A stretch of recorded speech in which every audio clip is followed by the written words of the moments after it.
Carl Jung, the founder of analytical psychology, discovered something that haunts every relationship with a narcissist.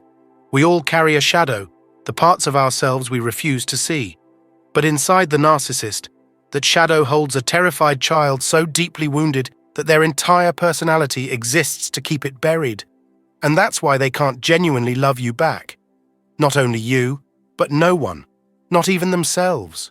What follows goes deeper than most psychology content will dare to go, into the unconscious architecture of narcissism itself, where Carl Jung's depth psychology converges with modern attachment research and neuroscience. This isn't about diagnosing an ex or a parent. It's about understanding a psychological pattern that's been repeating across generations. For anyone who has ever asked, why can't they just love me? The answer lies in the intersection of two profound discoveries about human development. One made in the 1920s by a Swiss psychiatrist exploring the unconscious mind. The other made decades later by researchers studying what happens when a child's love isn't returned. But what exactly happens when love, the very thing that should make us whole, becomes the source of our deepest wound? Understanding this will change everything about how narcissists are seen. But more importantly, it will reveal the trap we fall into with them, the way our own longing, empathy, or unfinished wounds pull us into their fortress, where we end up carrying the very pain they refuse to face. But first, we need to understand what Jung discovered about the hidden architecture of the human psyche and why the narcissist's version of this architecture is fundamentally different from everyone else's. Stay with me. Jung taught that every human being wears what he called a persona, a social mask, the face shown to the world. Everyone has one. It's how humans present themselves in social situations.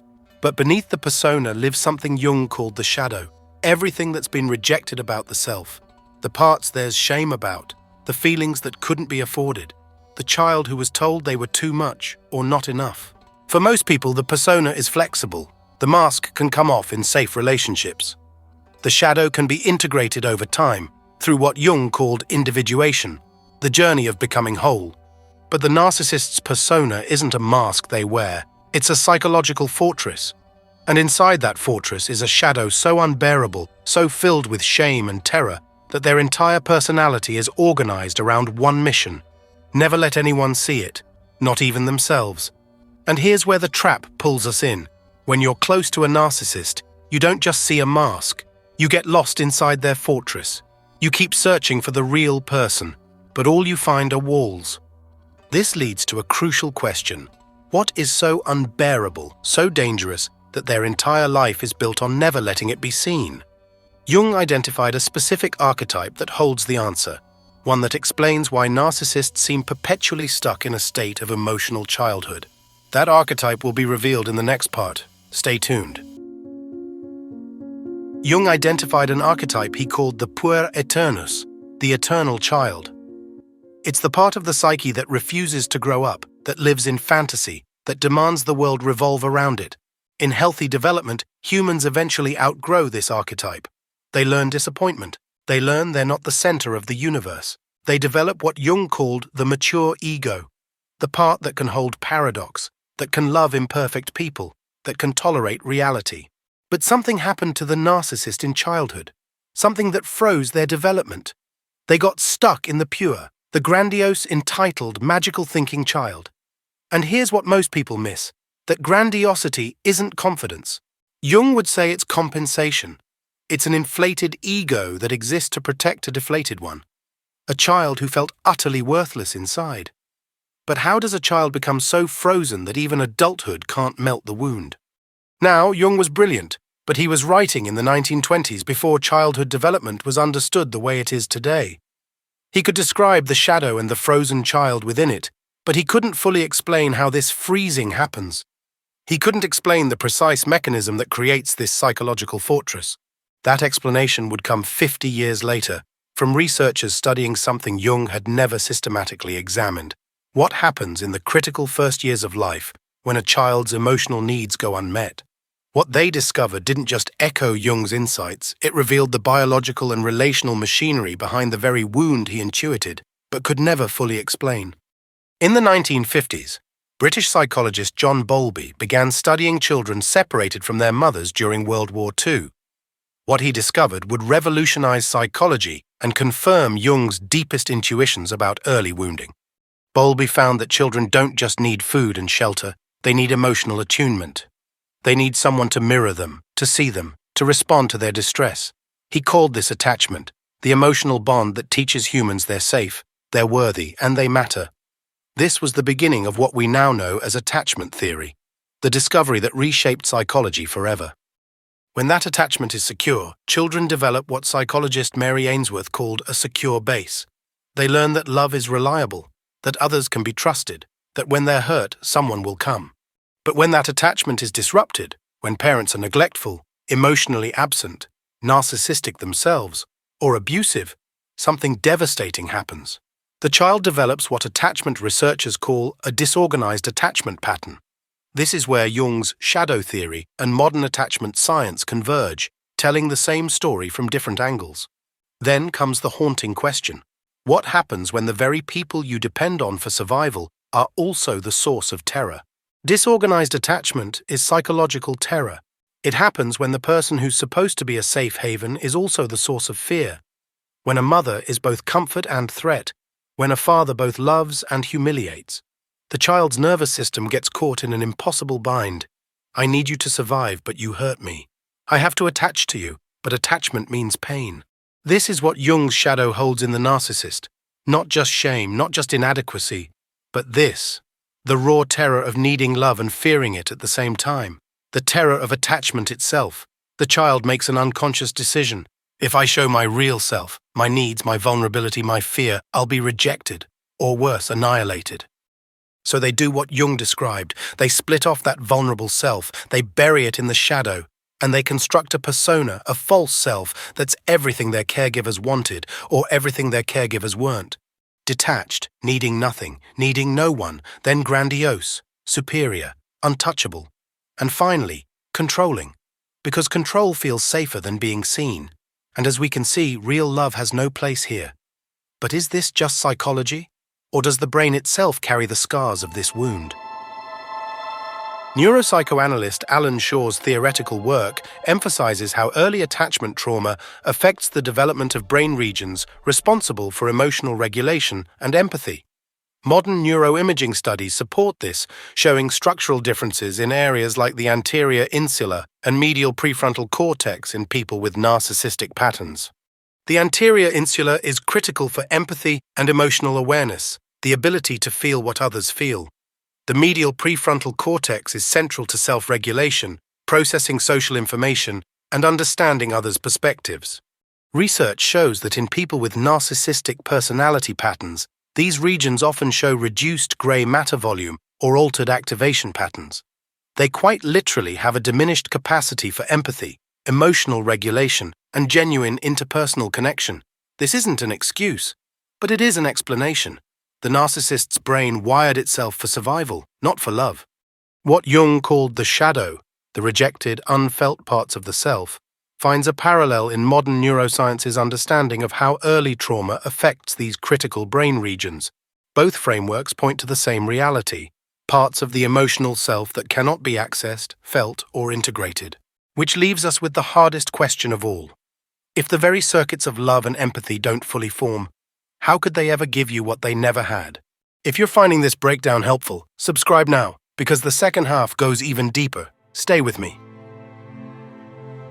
So let's return to the original question. When someone asks, why can't they really love me back? Here's the answer. Because love requires vulnerability, and vulnerability means lowering the mask of the persona, opening the shadow, and facing what was buried there, feeling the wounded child, returning to that moment of attachment terror. And the narcissist's entire psychological system is built to prevent that. Jung said it perfectly. Until you make the unconscious conscious, it will direct your life, and you will call it fate. The narcissist can't make the shadow conscious, so they repeat the pattern, again and again, forever. But how does this wound actually play out in real relationships? And why does it leave their partners so shattered? Jung's most important insight about the shadow was this. What can't be faced in the self gets projected onto others. The narcissist's shadow holds the wounded, inadequate, unloved child, but they can't bear to feel that, so they project it onto others. When they call someone too sensitive, that's their disowned vulnerability. When they say someone is too needy, that's the child inside them who was shamed for having needs. When they rage at someone's imperfections, that's the self-hatred they can't tolerate feeling. Attachment theory calls this externalization. Jung called it projection. Either way, it's the same mechanism. They're casting their shadow onto others, so they don't have to face it in themselves. And here's the trap. If someone is empathic, if they have their own attachment wounds, they'll absorb that projection. They'll end up carrying the narcissist's shadow, believing it's their own, believing they really are the problem. But projection explains only part of the confusion. What about that eerie sense that there's no real person behind the mask at all? Jung distinguished between the persona, the mask, and the self, who someone really is. The narcissist doesn't just wear the mask, they live inside it. The authentic self, the vulnerable, imperfect, tender human, is buried in the shadow. Psychologist Donald Winnicott, working within attachment theory, called this the false self, a compliant, defensive personality built to survive emotional abandonment. When someone is in relationship with a narcissist, they're not relating to a real person. They're relating to the mask, to the defense structure. That's why narcissists feel so hollow, why intimacy feels impossible, why they can never quite be reached, because there's no one home. The real person, the wounded child, is locked away where even they can't access it. But if there's no true self to relate to, why does the relationship feel so magnetic at first? In the beginning, the narcissist idealizes. The other person is perfect, their soulmate, everything. Jung would say, that person has become the carrier of projection. But this time, they're carrying the narcissist's disowned positive qualities. They're the good mother the narcissist never had, the perfect mirror desperately needed. Attachment researchers call this merger. The narcissist is trying to fuse with the other person to repair the original wound. But here's the problem. Everyone is human. Eventually, they'll disappoint. They'll have needs. They'll show imperfection. And in that moment, they'll stop being the idealized good object. They'll become the bad object, the rejecting parent, the source of shame. Jung called this splitting. Attachment theory calls it the same thing, the inability to hold both good and bad in one person. So the narcissist devalues, discards, projects all their shadow onto the other person, because the alternative, feeling their own grief, their own inadequacy, their own attachment terror, is unbearable. And this is the turning point. What felt magnetic at the start now becomes addictive and toxic, because the relationship shifts into a cycle of highs and withdrawals. So can they ever change, or is the wound permanent? The question of whether narcissists can change has an answer, but it's not the one most people want to hear. Jung's answer, only through individuation, the painful, lifelong work of integrating the shadow, of facing every rejected part of the self, of becoming whole. Attachment theory's answer, only through earned secure attachment, building new relational experiences that rewire the nervous system, usually in intensive long-term therapy. Both frameworks agree. True change requires feeling the wound, going back to that terrified child in the shadow, grieving what never happened. But here's where many people, and even some therapists, get it wrong. Feeling the wound isn't enough. Some narcissists will access their wounded child. They'll cry about their trauma. They'll talk about how damaged they are. But they stop there. They wear their victimhood like armor, another persona, another defense. True healing requires something far more terrifying than feeling the wound, taking responsibility for the wounds they inflict on others. Jung was clear about this. Individuation isn't just about feeling your pain, it's about integrating the shadow completely. That means facing not just the wounded child, but the wounding adult, the cruel things they've said, the people they've destroyed, the empathy they've refused to give. Attachment theory agrees. Earned secure attachment isn't passive. It requires actively rebuilding the capacity to see others as real, separate people with their own pain, not as objects to regulate their shame. This is why most narcissists never truly change, not because they can't feel their wound, but because they won't move beyond it. They won't take the next step, claiming full responsibility for who they've become and what they continue to do. They remain the eternal child, forever wounded, forever justified, forever excused. And here's the truth. A wound is an explanation, not an excuse. Understanding why someone became this way doesn't erase the harm they cause now. That's why genuine transformation would demand the one thing their entire personality is built to avoid, admitting they are not only the victim, but also the perpetrator. It would mean psychological death before rebirth, and that's a terror most people won't face. But if they won't face the shadow, then the question shifts. What does that mean for the person trying to love them?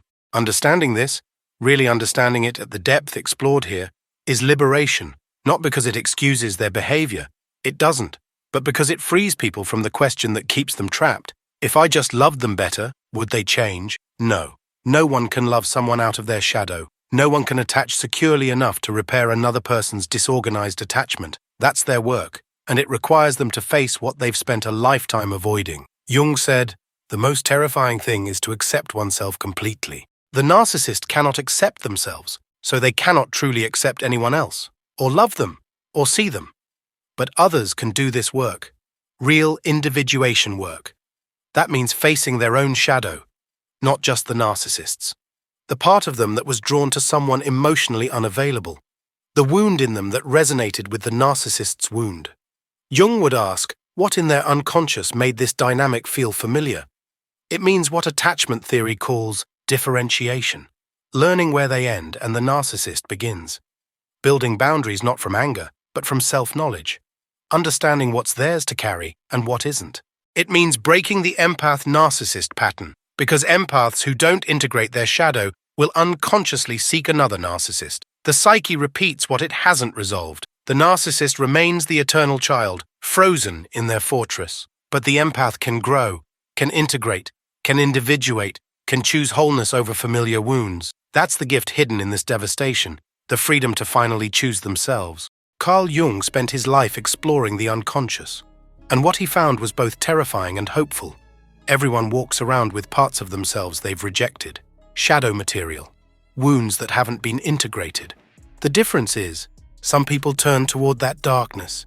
They do the work. They face the wounded child. They bring the shadow into the light. The narcissist turns away, again and again and again. Their grandiosity, their cruelty, their emptiness. It's all a desperate defense against the unbearable feeling of being that unloved child. And attachment research confirms what Jung intuited. Without that turning toward, without facing the wound, there is no healing, no growth, no capacity for real love. So for anyone trying to understand why someone couldn't genuinely love them back, hear this. It was never about worthiness, beauty, or devotion.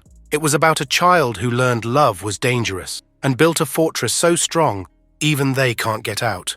The work now is to turn toward one's own shadow, to grieve, to individuate, to become whole. That's the deepest revenge and the deepest healing. If you've stayed until now, you already know. You can't unsee what you've just understood. The fortress, the frozen child, the shadow they'll never face. Subscribe to continue this journey into Jung's depth psychology and the hidden architecture of the psyche. We explore what others avoid. Leave a comment. Did this finally answer the question you've been asking, or did it open new ones? Either way, you're not alone in this.